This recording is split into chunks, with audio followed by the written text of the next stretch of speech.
जय हिंद साथियों।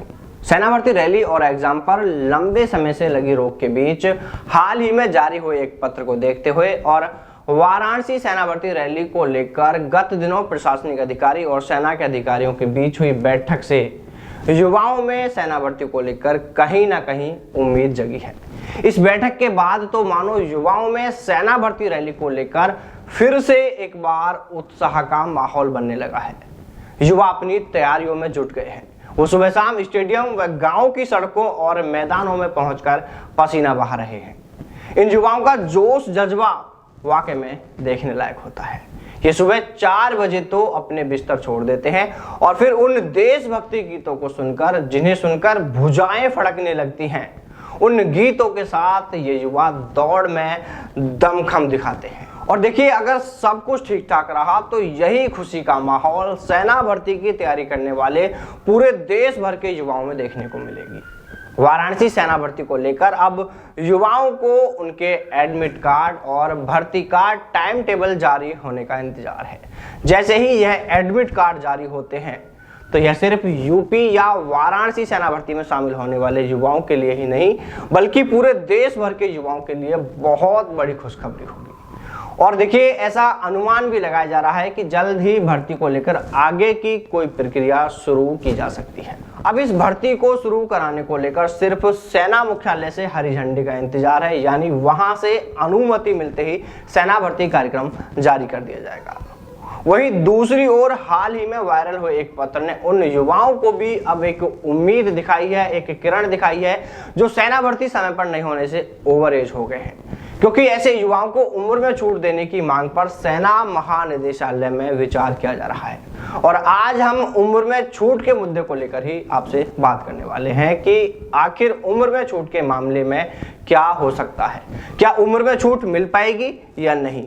देखिए साथियों, उम्र में छूट देना इतना आसान नहीं है। इसको लेकर सेना भर्ती बोर्ड को सिस्टम में काफी कुछ बदलाव करना पड़ेगा। दस्तावेज के आधार पर और उम्र में छूट के बाद रिटायरमेंट पीरियड में भी डिफरेंस आएगा। इसके अलावा जिन सेना भर्ती कार्यालयों की भर्ती साल 2020 में रद्द कर दी गई थी और उस समय के उनके आवेदन भी रद्द कर दिए गए थे, और फिर इसके बाद कुछ सेना भर्ती कार्यालयों की ओर से साल 2021 के लिए भी ऑनलाइन आवेदन करवा लिए हैं। ऐसे में साल 2020 और 2021 के इस डाटा को सिस्टम के अनुसार सेट करना थोड़ा मुश्किल काम है, क्योंकि जिन युवाओं के आवेदन साल 2020 में रद्द किए गए थे उनमें से सभी युवा ओवर एज थोड़ी हुए थे। उनमें से अधिकतर युवाओं ने तो साल 2021 के लिए भी आवेदन किए हैं, यानी अधिकतर युवा ऐसे हैं जिनके आवेदन साल 2020 में भी थे और साल 2021 में भी उन्होंने आवेदन किए हैं। इसलिए युवाओं का यह डाटा डबल हो रखा है।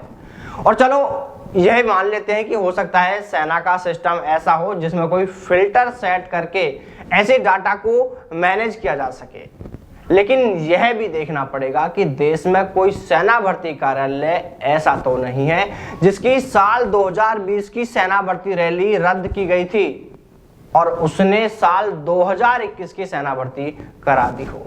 क्योंकि अगर ऐसा हुआ तो उम्र में छूट का यह मुद्दा फिर और अधिक पेचीदा हो जाएगा। देखिए, हम आपको डिमोटिवेट करना बिल्कुल नहीं चाहते, लेकिन अभी तक यही लग रहा है कि उम्र में छूट शायद नहीं मिल पाए।